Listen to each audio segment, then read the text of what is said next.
Wow, what a great crowd. I'm so thrilled that you're all so enthusiastic about cross-cultural ministry to refugees. And Chick-fil-A has nothing at all to do with the draw, right? Okay, stereotypical picture from Australia. I thought, I had to do something good. That's pretty much like the only one in there. That's stereotypical Australia. So you'll find that I'm talking about basically three things. Some that has to do with Australia, some that has to do with refugee ministry, some that has to do with the place where the refugees that we worked with are from, and that is Romania. And Romania is also in my own background because my parents both are Romanian. So this is the cross of cross-cultural ministry. So I'm really talking about kind of two different things. So I've got that are related. So I've got Australia over there and Romania on me. So I just want you to be aware we're kind of going around the world today, which I think is appropriate for the Global South. So we're going global. All right? Okay, the years that I'm talking about in the years of my own experience in Australia are from 1986 to 1994. And if you have comments that sort of well up in your mind when you see pictures of the high school me, keep them to yourself. I'm just kidding. Okay, we'll start with refugee first. And some of these slides that I made are for like diverse audiences, so you'll know what refugees are. But when we talk to other groups, we try to define things pretty simply. A refugee is a person who runs away from a place of danger or hardship to take shelter or get protection or find freedom in another place, very simply put. Many refugees leave their country to escape war, violence, hunger, or oppression or persecution for their faith. And we see examples of that in the Middle East right now, many of them coming to the U.S. and other countries. I would say that the refugees that we worked with from Romania, most of them were coming to get away from what they saw as a bad, impoverished, oppressive life under communism, looking for a better life, looking for freedom. Not necessarily that they were looking for freedom for persecution. So a number of those who we worked with, and I'd say most of them, were not from a strong faith background. Okay, Iron Curtain is a phrase that I'm sure a lot of you are familiar with, and some of us remember the times of the Iron Curtain. This is a description of how Romanians and other Soviet bloc, mostly, countries felt in their isolation from free nations.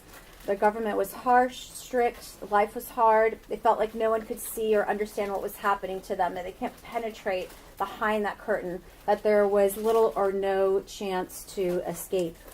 From the 60s to 1989, which was the time of the Romanian Revolution, many Romanians were trying to escape poverty and oppression from the government in Romania. Many did not have enough food, and people were not allowed to worship God, with a qualification there. Romania is a majority Orthodox country. The Romanian Orthodox Church is actually the second largest Orthodox church after the Russian Orthodox Church. So technically, according to the Romanian Constitution, they are free to worship God as long as it's a sanctioned worship in the Orthodox Church. And a lot of the Orthodox Church tended to be kind of a nominal type of membership and a nominal type of worship, although there were pockets of what I would call evangelical and evangelistic groups within Orthodoxy. And those, by the way, were also persecuted by the Orthodox Church. There was a group of priests called the Lord's Army, Oastea Domnului, and a very famous one who wrote a lot of songs, poems, things like that. His name was Trajan. And in church, I said a lot of his poems. Actually, I didn't know who he was. I just knew I had a book of poems. And at the youth program, that's poem time. So I'm not going to recite a poem today, but I still do remember quite a lot of them. I didn't realize kind of what his legacy was, where he had come out of. Anyway, so that's a little caveat on being not allowed to worship God. There were also some evangelical groups in Romania, mostly in the west, in the area called Transylvania. That's where my family comes from. And there was evangelistic work done there, but it was very, very difficult for them. There was a lot of government oppression. There were some groups, like, for example, Jehovah's Witnesses, that were completely repressed. But the Nazarenes, evangelicals, according to the Gospels, the Baptists, Pentecostals, a lot of those were repressed in Transylvania. A lot of those we worked with, though, left to find a better life, some to find religious freedom. So from Romania, a lot of the refugees went to Germany, Austria, Switzerland, if they could. So that was kind of nearby. Some of them went next door into Yugoslavia, to Serbia. A lot of them wanted to come to the USA. If they couldn't, they were accepted in some other countries that had maybe a more lenient immigration policy, like Australia in the 80s, in the 70s and 80s. Some I had heard went to Turkey, and a lot of these had gone through these countries. They wanted to end up in the USA. It's like the big dream. But some of them had gone through refugee camps in a number of these countries. Okay, so I have met people who had been in all of these different countries. All right, what do refugees need? Well, first of all, they need the gospel story. Of course, this is their greatest spiritual need. And I can tell you, just thinking back on my father's sermons, as he would preach to, especially new arrivals, they would come to church a few weeks, and then, you wouldn't see them. They might get sponsored by some friends or family someplace else, or just move around to another city where they might, find a better situation. So we kind of knew in the first maybe couple of weeks is where you could really tell them something meaningful and share the gospel with them. And I remember that my father specifically would use passages from Deuteronomy, especially 29 and 30. So, that's the covenant renewal right before the people are going to go into the promised land. And so they're right at the border. And, the Lord says, I've brought you to this good land, but when you go in, you need to keep the covenant. You need to not worship the idols of the peoples of these nations, of these foreign nations that you're going to be living amongst. And don't let anybody think, it'll still be okay with me if I just do whatever I want to. Right? That's basically what it says there, Deuteronomy 29. And, of course, in Deuteronomy 30, it talks about remembering the Lord and keeping the covenant as you're living in this new country, this new land, so that you will receive blessing in the land. Okay? So my dad knew that most of them weren't coming for religious freedom so they could worship God freely. They were coming to make money and to have a good life. So the gospel is the greatest need. They came needing everything. A place to live. They needed a job. We encouraged them not to go on the dole. That's what welfare is called in Australia, the dole. They needed a place for their family. Some of them came by themselves, and they were going to bring their families later. They needed friends. They needed a church family. They needed a support network. And they needed education. So I don't even know what percentage of our church had even up through a high school education. I can tell you that several of them that I knew had basically a third grade education, and there were some that were completely illiterate. They needed life skills, and we wanted to encourage our members to really appreciate the blessings of this new land, to respect the freedoms of this land, to respect the opportunities they were offered in this land, and to be responsible citizens. Everybody wanted citizenship. So I remember when it was Australia Day, which is January 26th, they had the day off, and my dad, we were having service for some reason that day. I don't remember why, but he said, "Do you know what today is? Do you know why you have the day off?" I mean, not one person, answered. And he did like a little history with them. So we wanted them not to be seen as slackers and basically a liability to the government. We wanted there to be a good opinion that the government had of these particular immigrants. Okay, so I was born into a family of believers, not just believers, but church workers for multiple generations. And skipping ahead, 1985, this happened. I was baptized by my dad in the Jordan River, along with this other gentleman named Sima. He was a Serbian Romanian, and he had come to America. This is when we lived in Cleveland, Ohio. So I was baptized in April 4th, actually, of 1985, and I was baptized after I had catechism class. This is Romanian Baptist, and after you do several weeks of catechism class, you have like not an interrogation, an examination before the church. And I knew how to answer everything fine. I was 13, grown up in church all my life. One thing that kind of bothered me, though, is that I didn't feel like I gave a good enough answer to the question, what does it mean to be born again? And, I mean, I could say what it meant, but I didn't feel like I had it internalized. I didn't feel like I was such a different person, having walked the aisle than I had been the previous 12 years, And so, I really did love the Lord. I wanted to follow the Lord and obey the Lord. And but I just was not content with my answer. And what happened essentially for me, one of the big things that happened, and I think the thing that's very positive for missionary kids, is that they can see the gospel fulfilled. They can see the results. They can see the being born again in the converts that come to their parents' work. So. January 1st, I came forward for baptism. April 4th, I was baptized.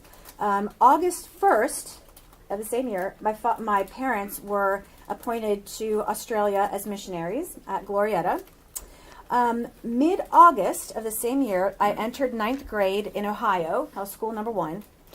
Mid-October, we moved to Rockville, Virginia for training, and I entered the MK school there. They didn't even have a 9th grade curriculum for me because I was an old MK. And an exception, a special exception, just because my parents were qualified to do what it is that they're being sent to do. December 31st, we moved to Richmond, Virginia, to missionary housing. So in January of 1996, I entered Verina High School, house school number 3. And then March 1st of 1986, we arrived in Sydney. And so mid-March, I entered Castle Hill High School. That was school number 4. And their school year ran from January to December, late January to early December. So basically, that was a total of a year and a half of 9th grade. So I learned my stuff in 9th grade really, really well. Okay. And as I'm telling the story, I should mention that I have 2 younger siblings. At that time, they were in 4th grade and 6th grade. Sorry, I'll try to stop walking around. 4th grade and 6th grade. So, a year and a half in 4th grade, a year and a half in 6th grade, a lot of uprooting and moving around. That's a negative for missionary kids.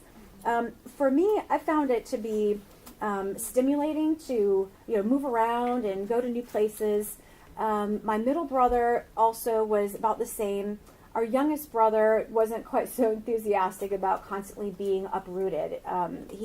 He took a little while longer to kind of settle in and make friends, and then this constant uprooting just didn't sit very well with him, and that's kind of how it's been over the years. So, okay, in my high school year, so now I'm in 9th grade as we're going over, okay? Our parents informed us that as we go, we're going to be working with people who maybe don't know what church is about. Their kids maybe have never been to church, and so we were the example. Talk about a fishbowl. You know, we are the example, okay? The example of, music, learning, church behavior, children's choir, saying, poems, memorizing scripture, participating in church, all of that stuff. We're the example. Not that we're a good example, but it's like no one asked, what choice did we have? So you'll notice as I go through some of these photos that they're like the same kids over and over. So it was a small, and we started with nothing. We started with nobody, and gradually kind of built up to about 50 members by the end of 1989. So I wonder if looky here. Okay, so there's me. Like I'm the youth pastor, youth worker, youth associate. Okay, 9th grade. And that is my brother Titus. He's my middle brother. See, we had just come over from the States through Hawaii. So there's the nice Hawaiian outfits. And then that's my youngest brother, John. So we were like the attraction for people to bring their kids. And then because we had a musical background taught by our dad, I think parents were encouraged to bring their kids to say, hey, maybe my kid could do that. And so that was another draw to our church, was sort of like the music ministry. And my father wasn't hired to be a music missionary. He was hired to do evangelism, cross-cultural evangelism. It's just that he had this special training, and my mother had been playing piano almost professionally for a good 40 years before we went. So we had lots of skills that didn't need to be taught. We didn't have to go to language school. They didn't have to, have any sort of like cross-cultural training to work with Romanians. Australia wasn't that different from the U.S. So really, my parents kind of carried on the work that they had always done in the U.S. in Ohio, 10 years with the North American Mission Board, which wasn't called that at the time. It was the Home Mission Board. And now I'm dating myself. All right. So there's the youth group. There's our youth choir. One of the refugees who was coming to our church, one of the dads, actually had experience as, I don't know what a man seamstress is called, but he made these uniform shirts for us, these blouses for us. He handmade them. He was amazing. He was amazing. So, we had uniforms. We looked all professional. Here is our church orchestra. It's the same kids. So let me see, what else do I have? Okay, and there's the church band. Okay, so I want you to know, and this is really a tribute to my dad, none of these kids are learning musical instruments at their school. None. Everything that they're learning musically is coming through our church. So my father played about, 8 different instruments. His heart is with the brass, but I think his first instrument growing up might have been violin. Then he moved to clarinet and trombone, and I think trumpet is really his favorite. That's the primo instrument, I think, in his book. Even though in this photo he's got the tuba down there, and he played that for a while until he taught somebody else to play the tuba, who is this guy right here, who's a trumpeter. So he learned to play tuba. Anyway, what do I want to say about the church band? So the church band and orchestra, just because we had this sort of musical group, that became, it got a little bit of notoriety among the other international groups. And so a lot of times we were invited to have sort of a joint worship service with, for example, a Korean church, a Cambodian church, Vietnamese church, and they'd say, and bring the band. So we'd bring the band. Now, how did they learn about our band? I'll have to come back to some of these. They learned about our band because of something called a New Settlers Rally.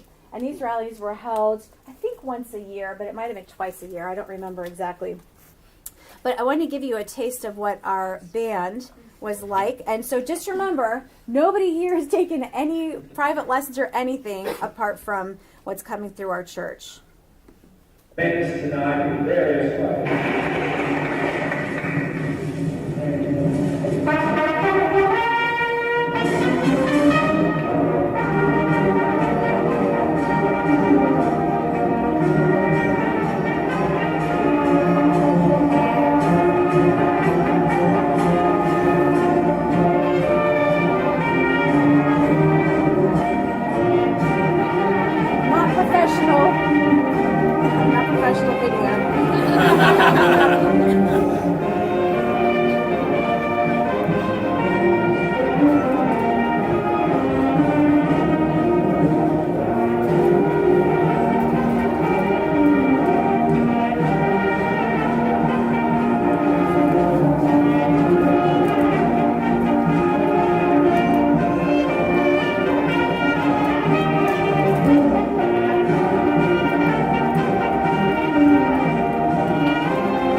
So, let's see. Let me go back up here. All right, so of all these people pictured here, I only started thinking maybe a couple years ago as I put together presentations like this for different groups, where these people came from and how many of them emigrated legally. I mean, they came legally into Australia, but how did they leave Romania? And I can tell you that of this whole group, all these people fled. Elijah, Vasile, Basil, John, Stan, Michael.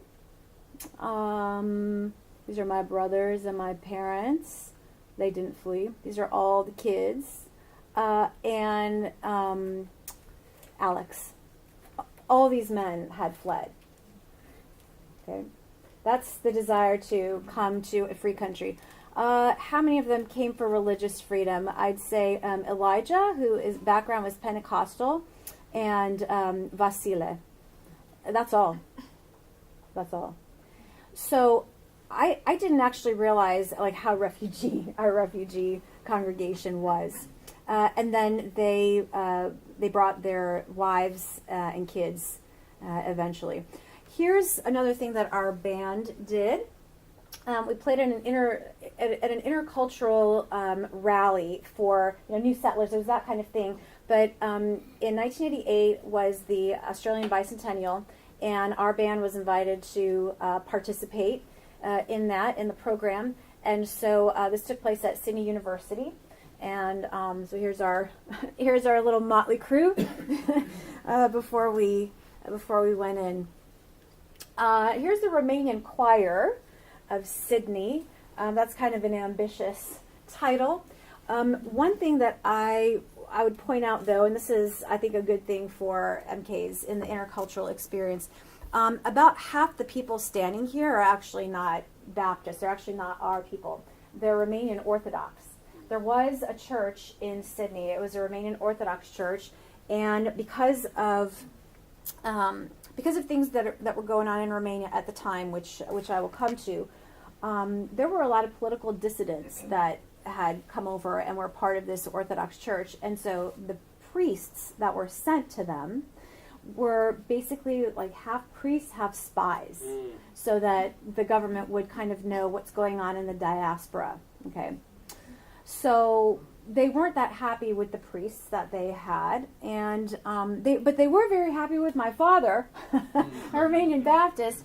If they had all been back in Romania, they would have never been talking, because the Orthodox Church did not like the Baptists, who they thought were sectarians. They called it sectants, is what the term was for them. But here in Sydney was a bit of a different story. See, my father had a doctorate. He also had a music degree from conservatory. My mother had 2 master's degrees. Some of these people from the Romanian Orthodox Church were professionals. A lot of them were actually, and well educated. And so they could respect my parents on that level. Also, just like the refugees that we worked with, just like everybody that we work with, their primary need is the gospel, not political machinations, right? Their primary need is the gospel. And at the Orthodox Church, there were not Bible studies. But at our church, of course, we're heavy on the Bible study. And so a number of these people who never would have crossed over like this in Romania came to our church. They came to our Bible studies. They still went to their church on Sundays and, for their liturgy, but they would come for Bible study. And to me, the culmination of our good relationship with the Romanian Orthodox came when one of the priests that was assigned to them, he actually ran off with somebody's wife, and it split the church. And so the church had no priest, and they reached out to my father and said, can you be our priest, basically? Can you do our liturgy at least? And, my dad's, he's tied to IMB, he's tied to Southern Baptist. He knew he probably couldn't do that. And he said, look, in your liturgy, and this is the advantage of understanding other traditions and how things work ecclesiologically with other traditions. He said, in your liturgy, there's a homily. You guys have a cantor and you have a lector, and you guys go ahead and go move through your liturgy as you normally would. I think they had a deacon as well. He said, I'll preach the homily. So, we had our service on Sunday, and their service met much later. I think they met at 12 because they were sharing with an Australian congregation. They're sharing a church. And so our congregation had our service, and then we all packed up and went to their church and sat in their liturgy, and my father preached the homily, and he preached Jesus' words, fear not, little flock. Fear not, little flock, for your Father gives you the kingdom with joy. So I think from that time when, it was a time when they were very vulnerable, for my father to step in and help them like that and partner with them, it just opened the door wide open for us to have a good relationship with all Romanians in that area, not just, Baptists who we were working with, or Pentecostals who might have already been there. Anyway, that was a great experience, great education for me that came, not through the Australian school system. Another great education for me was to see what it meant to be born again through the lives of a lot of these people whose lives were changed. So, got lots of these kinds of pictures. In this picture, all these 4 people are from the same family. So John and Mariana and their daughter and his mother. Let's see, these 3 fled right here, and they brought their daughter later. They actually fled in a boat, and Mariana didn't even swim. They were desperate to get out, and they fled in a boat. They went across the Danube. I think they went to Yugoslavia first. Their boat actually was seen from one of the border watchtowers, and it was shot. And they started taking water And in the end, they were pretty close to the other side. And in the end, John he had his wife on his back, and they were kind of swam to shore. So that was pretty dramatic. This lady here, Maria, she fled as well. She fled, I think, to Hungary, and then she brought her family later. These two people here, Tanase, Sylvia, and Constantine.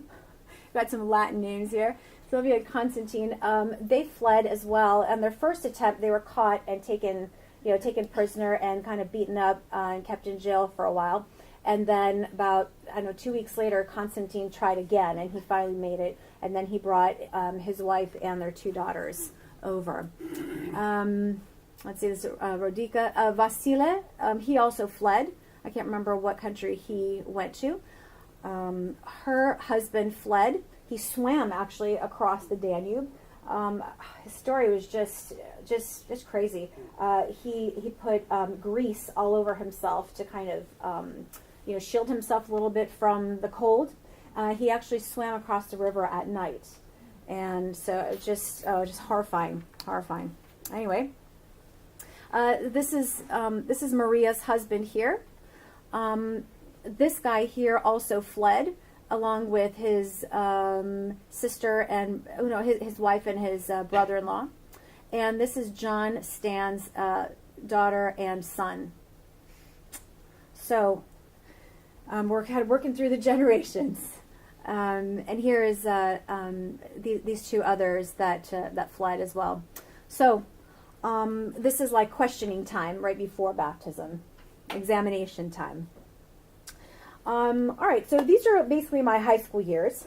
Heavy involvement in church, in music, busy being the example of all kinds of stuff. Sometimes better, sometimes worse.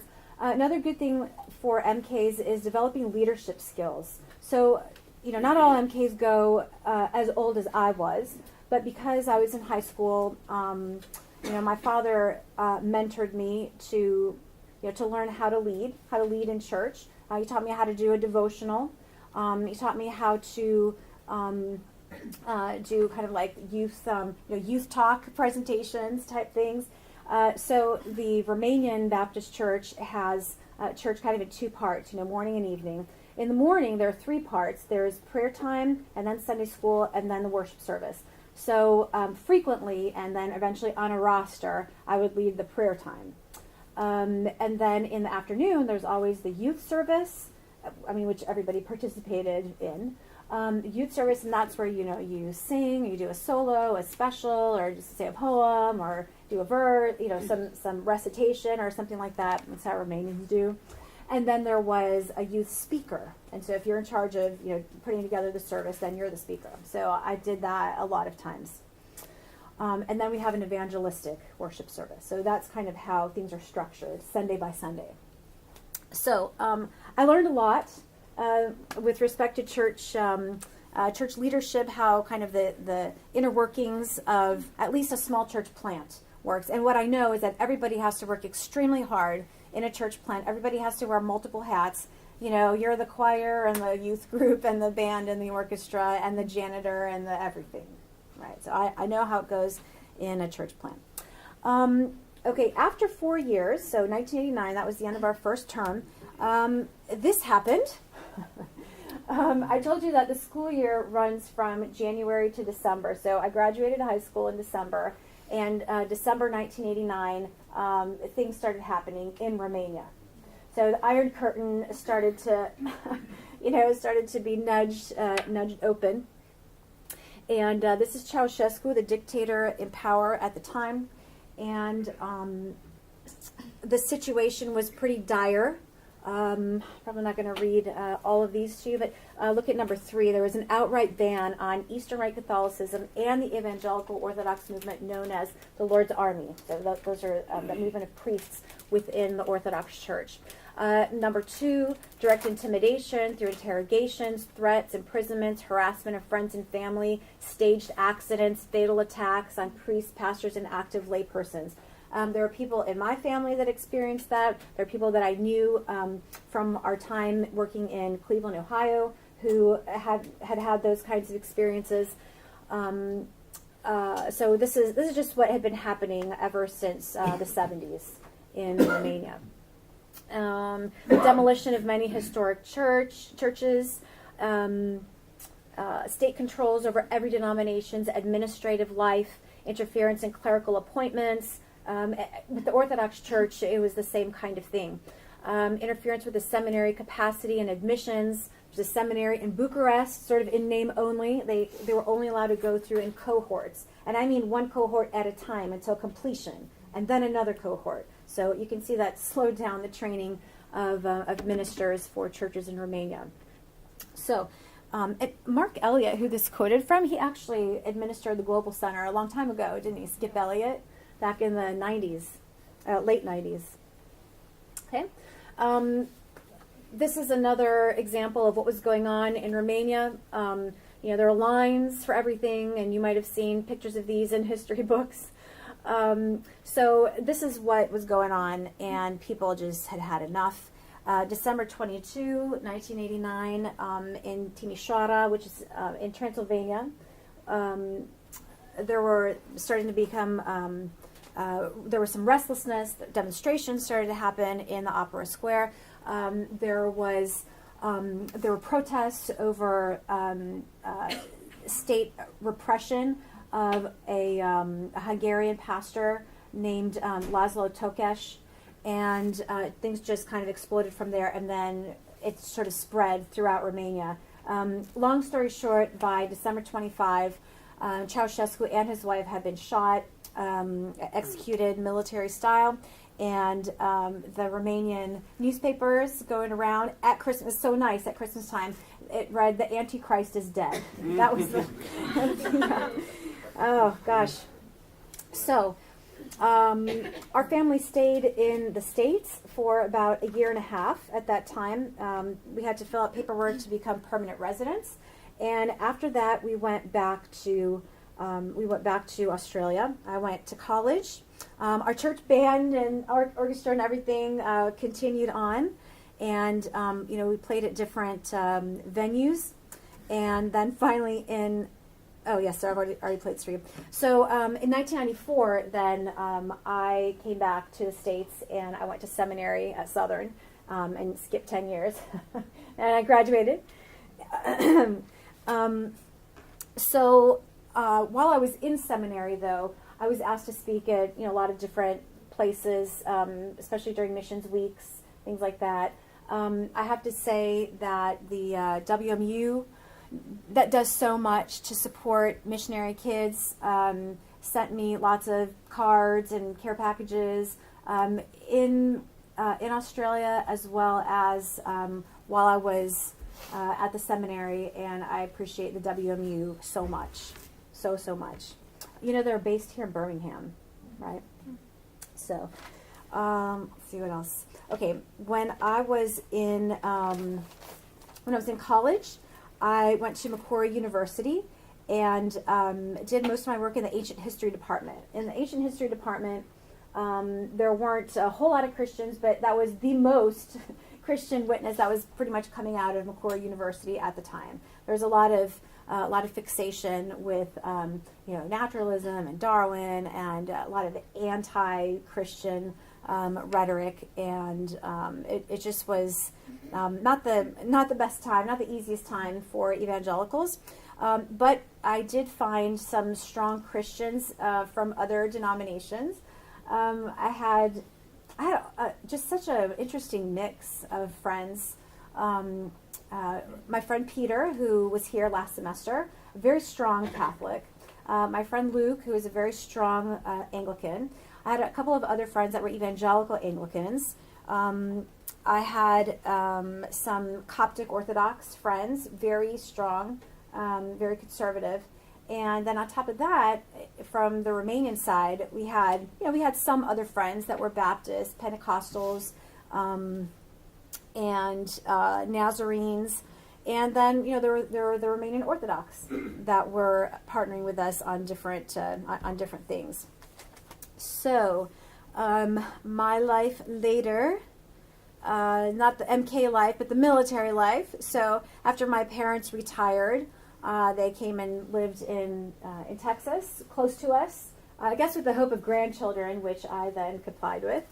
I've always been so obedient.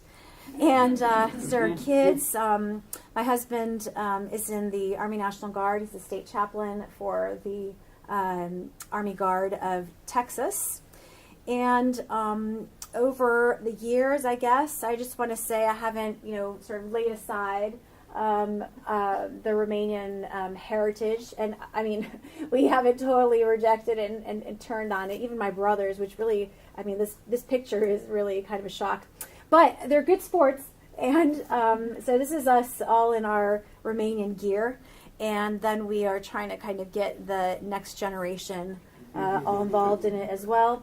While my father, who was a great Romanian patriot, while he lived, all the Romanian traditions were alive in our family. And when this one is taken at Christmas one year, when my father taught them to sing a Christmas carol in Romanian, and the kids performed it at our church there in Houston. So we're just trying to keep it alive. I don't know if. I don't know what our missionary future is going to be, but I look back with just very deep gratitude for the work that I was involved in. I didn't really have a choice, but I'm still grateful. I'm grateful for everything that I learned there, hands-on, on the ground, being mentored by my father and my mother. I should have picked up some more good things from my mother. But she was sort of the softer of the two personalities. So anyway, I want to. I know I've thrown a lot at you and a lot of images and music and things like that. I'm going to let you ask any questions that you might have for me.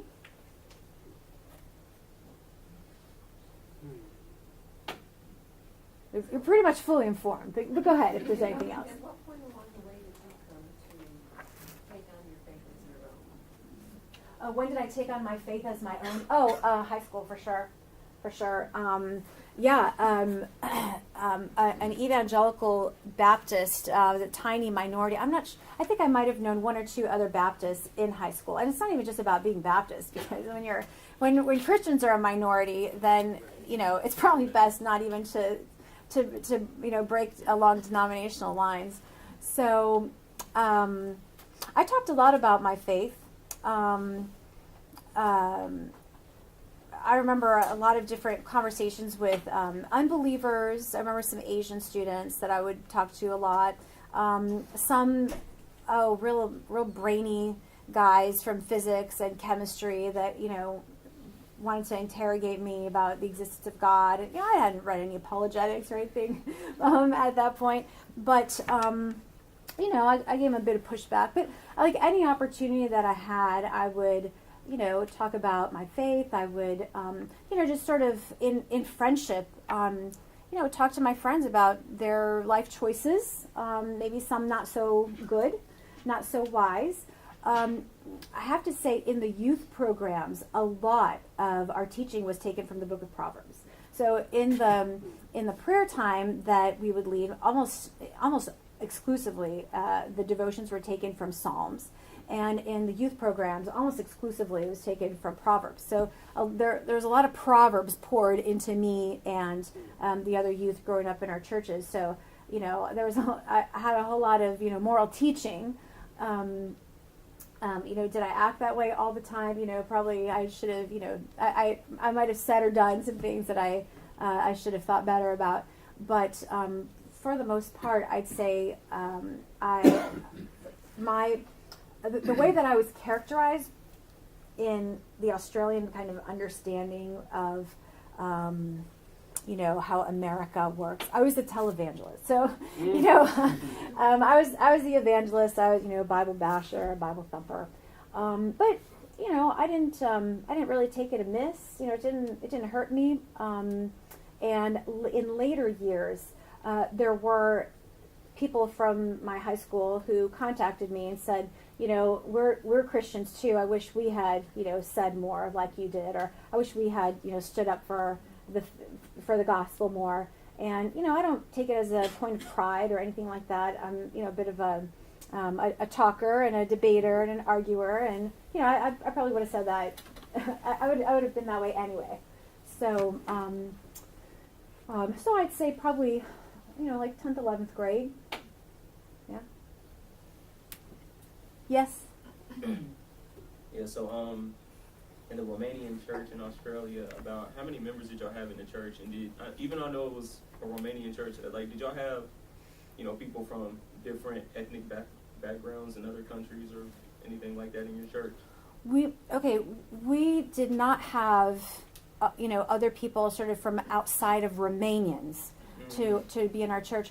But even in Romania, there are some other ethnicities, and I'm thinking mainly of the Roma minority.